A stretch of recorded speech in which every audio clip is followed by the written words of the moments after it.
What's up, my little TisaTells? How you doing today? Well, if you are Kim Behrman Zolciak, as you guys know, their house is up for foreclosure sale. Now, their mansion is worth about $2.5 million. Kim and Corey live there with their 6 kids. They have a tribe. A lot of you guys are shocked at how this happened, right? Especially considering the reason it's for foreclosure is because they fell into default on a $300,000 home refinancing loan that literally amounted to $2,200 a month in payment. A lot of people have said, how could this happen? How could this happen? Oh, it's because it's the tardy for the party checks have ended and ada. Folks, I think I got to the bottom of this. Kim Zolciak appears to have some type of problem with gambling. I would go as far as to say it's a gambling addiction because you are actually losing the house. That seems bad, but it seems like it's gambling. First, let me tell you what the streets are saying, and then I'm going to give you the receipts behind it to back it up. But before we do that, like, subscribe, comment. I'd really appreciate it, guys. Okay, fine. I'll get to work. Okay. So let's start with this. This is what people on the street have been saying. The reason that they fell so much into debt is, one, Croy was never like a Tom Brady, right? Don't get me wrong. He was making $1 million, maybe $2 million a season. They say that because Kim had been messing with Big Papa and all these other things, she greatly overestimated the amount of money Croy had. Okay. However, I know what you guys are saying. $1 million or $2 million a year is nothing to sniff at, especially considering that Croy had, Croy, according to Kim, was good with investment, good with this money, not good with any of her Black employees or friends, but we'll talk about that later, right? We'll talk about that later. Some people say it's karma. Some people say it's karma, but just hear me out. So that's Croy and how much money he was making. He was never a multi big football player, but he had a cute little coin. Fine. 2, Kim's spending. If you remember Real Housewives of Atlanta and you remember Tardy for the Party, Kim was insane with spending. At one point on Christmas, it looked like she spent between $20,000 and $40,000 on the kids just for Christmas. And this is for babies that were going to grow out of stuff. Let's not forget her wedding gown to Croy, to Troy. What is it, Croy or Troy? Croy. Her wedding gown to Croy. She bragged that it was like a $500,000 gown, but she had got it on sale for a couple of $100,000. Kim blew money like it was nothing. No, a lot of you guys are saying, but she lived in her townhouse. And so does Marlo. And Marlo is wearing this season's Chanel Couture. Okay? Let's also not forget that Kim at that time had a sponsor named Big Papa, who before the real estate market went out was loaded and was just giving Kim money hand foot, right? So all this stuff is going on. Now, the thing about that is, so Kim, what are we doing? We're getting into a marriage with somebody who has a finite amount of money. And even if he was the best investor in the world, baby, you did not invest in Bitcoin and you did not invest in Facebook. Those revenues aren't revenuing like that. 2, you already have very, very bad spending habits. 3, you have a basketball team. They have 6 children. 6 children.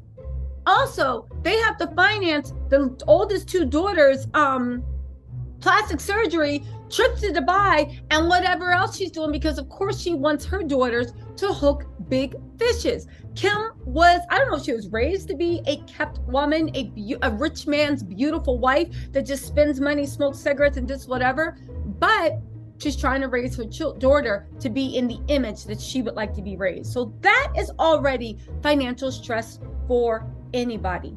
Now let's add in the missing factor, Kim's problem with gambling. It has been long documented that if you've been paying attention, that Kim has a problem with gambling. One of the most startling things, and this wasn't for production. Oh, also the 4th thing that we're forgetting is their main source of income, Don't Be Tardy for the Party, was canceled.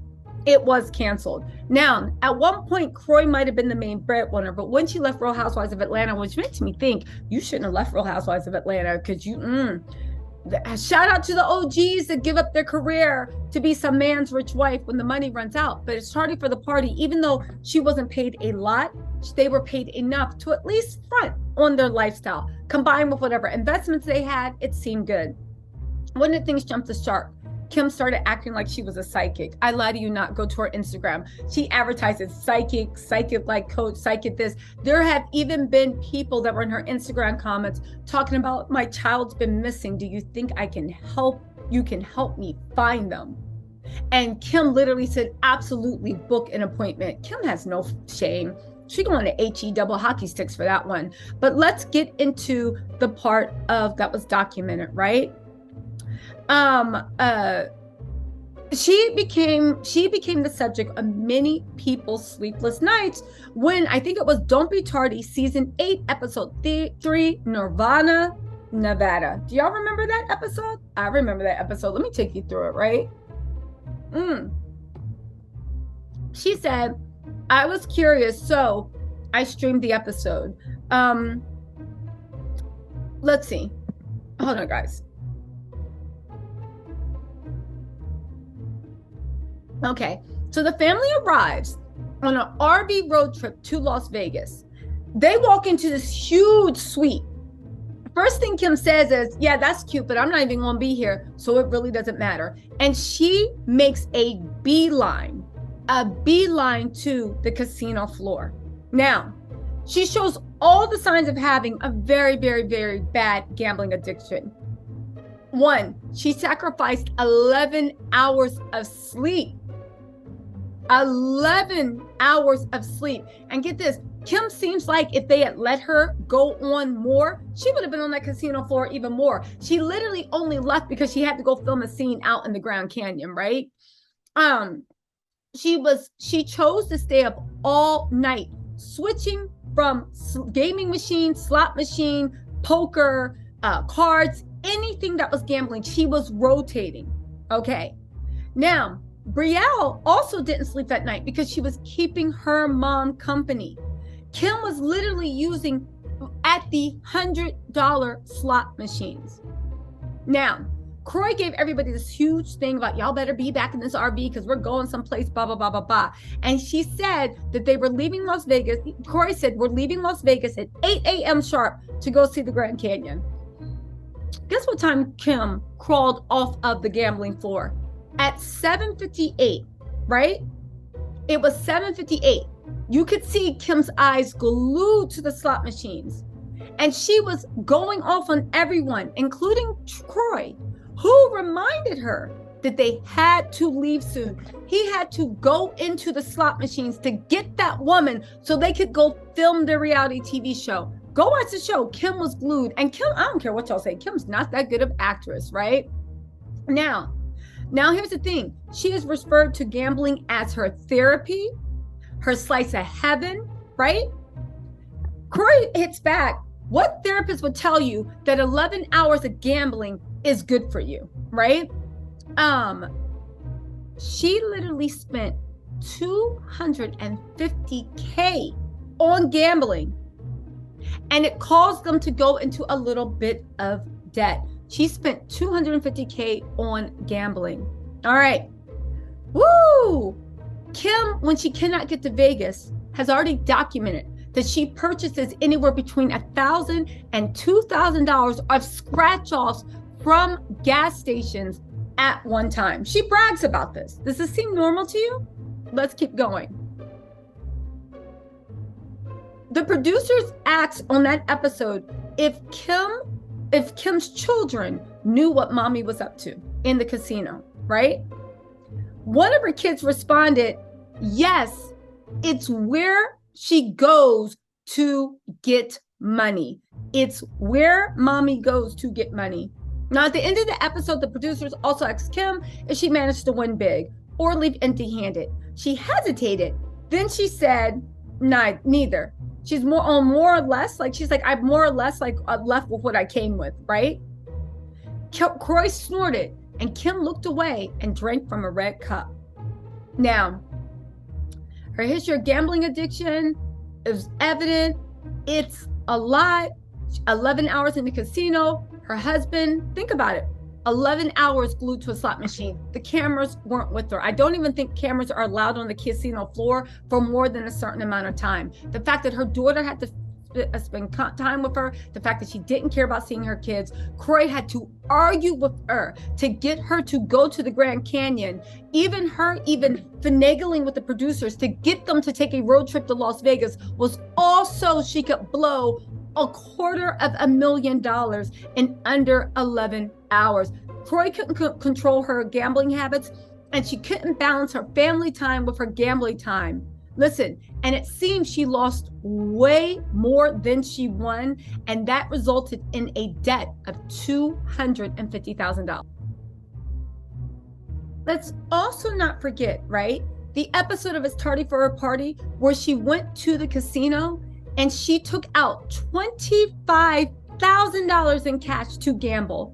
Remember, she walked to the casino thing and they were like, how much you want? $2,500. And she was like, no, girl, $25,000, right? Kim repeatedly asked her husband, Kroy, for more and more money. She continued to lose, even telling the blackjack dealer, Rachel, we need to come back about $7,000. Let's go. Kroy told Kim, babes, you need a new game, right? And Kim looked at Kroy and said, the way you're treating me is unacceptable, and went off on Kroy. Listen, she told him not to stay stupid-ish.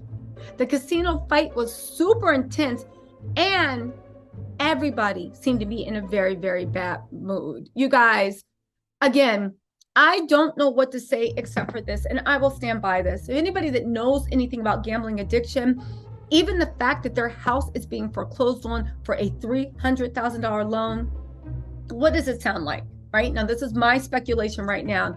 Kim literally, probably, for whatever reason, has been gambling. Her gambling addiction, well, her gambling love has been growing and growing and growing. We don't know if she has a gambling addiction. I'm speaking in hyperbole, but what would you call it, given what we've seen on TV?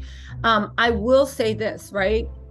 What if that money that was for bills, because they are living paycheck to paycheck, because it's tardy for the party, got cut off and financed her? What if Kim, because she seems to sometimes win at casinos and be lucky, and you know, people that they're like, oh, I'm hot. What if she took that money saying, yeah, I could pay this bill and the loan, or I could take that money and flip it into 2, 3, 4, 5 times that amount. She went to the casinos, she lost everything. They're in a hole. More money is going out than coming in. But even if she didn't gamble away the money that was supposed to pay back that refinancing loan, we have to admit that anybody that loves to gamble that much, it has to keep creeping their heads in, because unfortunately with people that love to gamble to the point of it starts to look like, from the outside looking in, an addiction, stress, tough times, tough financial times, and all those things actually trigger them to go more hard than good times. You guys, listen, let me know what you think of this theory about why you're losing their house, and if it is because of Kim and her propensity to gambling. And again, you can hide that stuff when there's income coming in, right, from a reality TV show. But once that income stopped and you're only living off of whatever savings you have, and most people that like to gamble do not have big savings, that's when you start to see the issues. Anyway, my little TisaTells, let me know what you think in the comments, and I will talk to you later. Bye.